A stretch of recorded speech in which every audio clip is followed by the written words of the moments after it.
Hello everyone, welcome back to my channel learn English with Suvarna ma'am. तर friends, मागच्या व्हिडिओमध्ये आपण एकच मराठी वाक्य घेऊन त्या मराठी वाक्यावरून आपण इंग्रजीतील 12 काळ शिकलेलो आहोत.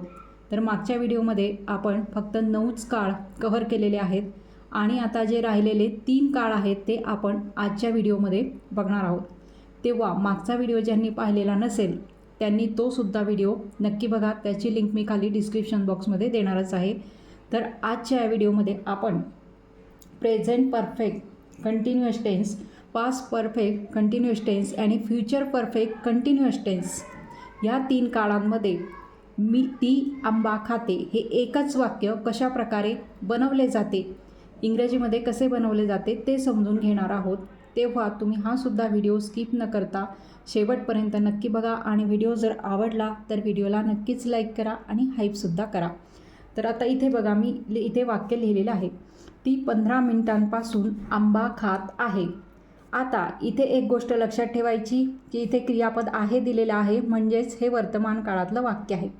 पण जर वाक्य असं असतं की ती आंबा खात आहे, हे वाक्य आपण आधी घेतलेलं आहे, ती आंबा खात आहे म्हणजेच हा चालू वर्तमान काळातलं वाक्य आपण तिथे केलेलं आहे. परंतु इथे काय दिलेलं आहे की ती 15 मिनिटांपासून आंबा खात आहे, म्हणजेच ह्या वाक्यांमध्ये आपल्याला काळ दिलेला आहे, वेळ दिलेली आहे की ती किती मिनिटांपासून ही क्रिया करत आहे. म्हणूनच अशा प्रकारे जर एखाद्या वाक्यामध्ये एखादी व्यक्ती एखादी क्रिया केव्हापासून करत आहे किंवा केव्हापासून करत होती किंवा केव्हापासून करत असेल असे जर दिलेले असलं तर तो परफेक्ट कंटिन्युअस टेन्स असतो. मग तो प्रेझेंट असेल, पास्ट असेल किंवा फ्युचरही असू शकतो. म्हणजे त्या दिलेल्या वाक्याच्या क्रियापदावरून तुम्ही ते ठरवू शकता. मग आता इथे काय दिलेलं आहे, ती 15 मिनिटांपासून आंबा खात आहे. मे बी तो आंबा मोठा असेल किंवा खाणारी व्यक्ती ही लहान मुलगी असेल, म्हणून इथे आपण हे वाक्य घेतलेलं आहे की ती 15 मिनिटांपासून आंबा खात आहे, म्हणजेच हा प्रेझेंट परफेक्ट कंटिन्युअस टेन्स आहे. मग आता या वाक्याचे इंग्रजीमध्ये ट्रान्सलेशन आपल्याला करायचे आहे. तर आता त्यासाठी आधी आपण या वाक्याचे इंग्रजीतील रचना किंवा स्ट्रक्चर कसं असेल ते सर्वात आधी लिहून घेऊया. तर सर्वात आधी इथे सुद्धा आपला असणार आहे सब्जेक्ट, म्हणजेच त्याला आपण मराठीमध्ये म्हणत असतो कर्ता. त्यानंतर आता आपल्याला आपण चालू काळामध्ये एम, इज, आर यापैकी योग्य सहाय्यकारी क्रियापद वापरतो. परंतु आता इथे क्रिया काही प्रमाणात पूर्ण पण झालेली आहे आणि चालू पण आहे, त्यामुळे आपण सहाय्यकारी क्रियापद म्हणून ह्याव किंवा हॅज यापैकी योग्य ते सहाय्यकारी क्रियापद कर्त्यानुसार वापरायचं आहे. आणि त्यानंतर आपण इथे घेणार आहोत बीन, म्हणजेच हॅव बीन किंवा हॅज बीन कर्त्यानुसार वापरायचं आहे. त्यानंतर इथे चालू क्रिया आहे, म्हणजेच आपण इथे क्रियापदाचे ING प्रत्यय असलेलं रूपसुद्धा घेणार आहोत. पूर्ण काळ आहे आणि चालूसुद्धा आहे, म्हणजे तुमचा हा फरक लक्षात येईल की आपण कशाप्रकारे इथे स्ट्रक्चर घेत आहोत. त्यानंतर आपल्याला इथे घ्यायचं आहे ऑब्जेक्ट, म्हणजेच कर्म. आणि त्यानंतर आता इथे वेळ दिलेली आहे, मग ती वेळ दाखवण्यासाठी आपल्याला सिन्स किंवा फॉर हे प्रेपोजिशन वापरायचे असतात. इथे टाईम लिहिते मी, म्हणजेच सिन्स किंवा फॉर हे केव्हा आणि कसे वापरायचे ते सुद्धा मी तुम्हाला इंग्रजी ट्रान्सलेशन करताना वाक्य सांगणार आहे. आणि नंतर दिलेला तुम्हाला टाईम म्हणजेच वेळ लिहायचा असतो. बघा, मग आता इथे सब्जेक्ट कोणता आहे, ती, म्हणजेच काय येणार आहे इथे शी. आता हा एकवचनी करता आहे, एकवचनी कर्त्यासाठी आपण शी हॅज वापरतो, म्हणजेच इथे काय येणार आहे शी हॅज बीन. नंतर आपल्याला घ्यायचं आहे क्रियापदाचे ING प्रत्यय असलेले रूप. आता इथे खात म्हणजेच मूळ क्रियापद खाणे असं आहे, म्हणजेच इथे इट येणार आहे इंग्रजीत, त्याला ING प्रत्यय तुम्हाला लावावा लागेल. म्हणजेच इथे येणार आहे सी हॅज बीन इटिंग, ती खात आहे. काय ऑब्जेक्ट काय आहे तर आंबा, म्हणून इथे आपण घेणार आहोत she has been eating a mango, ती आंबा खात आहे. आता इथे सिन्स वापरायचं का फॉर वापरायचं, तर त्यासाठी मी तुम्हाला सांगते की फॉर हे ड्युरेशन ऑफ टाईम, म्हणजे अनिश्चित वेळेसाठी तुम्हाला फॉर वापरायचं आहे. म्हणजे अनिश्चित वेळ जर दिलेली असेल तर फॉर वापरायचं. आणि सिन्स हे पॉईंट ऑफ टाईम, म्हणजेच निश्चित वेळेसाठी वापरायचं. मग आता इथे काय दिलेलं आहे 15 मिनिटांपासून. मग आता कोणते 15 मिनटं ते आपल्याला माहिती नाही आहे, फक्त इथे दिलेलं आहे की 15 मिनिटांपासून खात आहे. म्हणजेच याचा अर्थ ही जी वेळ दिलेली आहे ती काय आहे, निश्चित वेळ आहे. म्हणजेच मग आपण इथे काय वापरणार आहोत, फॉर 15 मिनिट्स. अनिश्चित वेळ आहे. 15 मिनटं म्हणजे कोणते 15 मिनटं असं दिलेलं आहे का, की सकाळपासून दुपारपासून किंवा असं इथे दिलेलं नाही. अनिश्चित वेळ आहे, कोणते तरी 15 मिनटं. म्हणून आपण इथे काय घेतलेलं आहे, फॉर 15 मिनिट्स. हे लक्षात ठेवायचं की सिन्स आणि फॉर हे केव्हा वापरायचं. आता नेक्स्ट बघा, ती 15 मिनिटांपासून आंबा खात होती. म्हणजेच भूतकाळात ती क्रिया सुरू आहे आणि भूतकाळातच ती चालूसुद्धा होती. म्हणून इथे वाक्य दिलेलं आहे की ती 15 मिनिटांपासून आंबा खात होती. मग आता हे सेंटेन्स इंग्रजीत करताना त्याचे स्ट्रक्चर कसं असेल ते सुरुवातीला आपण लिहून घेऊ. तर सर्वात आधी इथे सुद्धा आपण घेणार आहोत सब्जेक्ट म्हणजेच कर्ता. त्यानंतर आता इथे भूतकाळ आहे म्हणून आपण इथे काय वापरणार आहोत, हॅड वापरणार आहोत.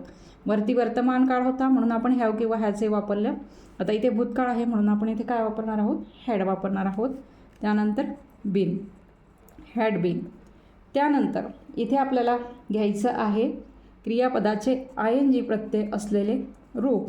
नंतर आपल्याला घ्यायचं आहे ऑब्जेक्ट. नंतर सिन्स किंवा फॉर हे प्रेपोजिशन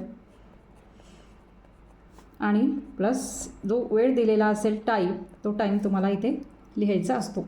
आता इथे बघा तुमच्या हे लक्षात येईल की जर पूर्ण चालू वर्तमान काळ असेल तर त्यावेळेला आपण सहाय्यकारी क्रियापद हॅव किंवा हॅज वापरली आणि जर पूर्ण चालू भूतकाळ असेल तर त्यावेळेला आपण हॅड वापरलं. म्हणजे कोणताही करता असला तरी तुम्हाला इथे हॅडच वापरायचं आहे.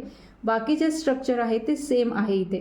म्हणजेच तुमच्या हे जे स्ट्रक्चर आहे इंग्रजीतलं ते लक्षात ठेवायला तुम्हाला सोपं जाईल. मग आता बघा या रचनेनुसार आता आपण हे वाक्य इथे इंग्रजीत ट्रान्सलेट करू. सब्जेक्ट आहे ती म्हणजेच इंग्रजीत शी हॅड बीन. नंतर क्रियापद आता माहिती झालेलंच आहे की खात म्हणजेच खाणे, त्यासाठी इट वापरतो. त्याचा ING प्रत्यय असलेलं रूप eating, she had been eating. Object काय आहे, काय खाते आहे ती, तर mango, she had been eating a mango. आता इथे सुद्धा फॉरच येणार आहे कारण इथे काय दिलेलं आहे, duration of time for 15 minutes. बघा अशा प्रकारे मग हे वाक्य इथे आलेलं आहे. She had been eating a mango for 15 minutes. ती 15 मिनिटांपासून आंबा खात होती. आता नेक्स्ट बघा, नेक्स्ट आहे ती 15 मिनिटांपासून आंबा खात आलेली असेल म्हणजे भविष्यामध्ये, भविष्यकाळामध्ये खात आलेली असेल.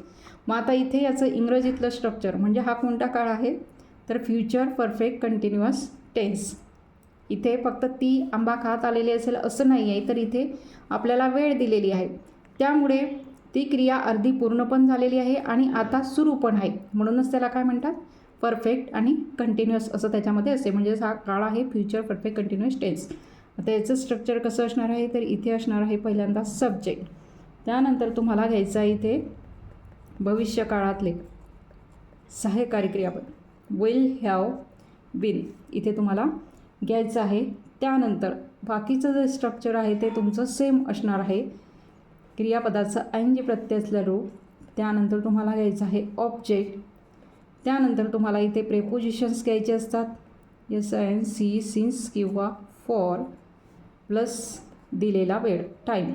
असं याचं स्ट्रक्चर असणार आहे. कोणता काळ आहे हा, तर पूर्ण चालू भविष्यकाळ.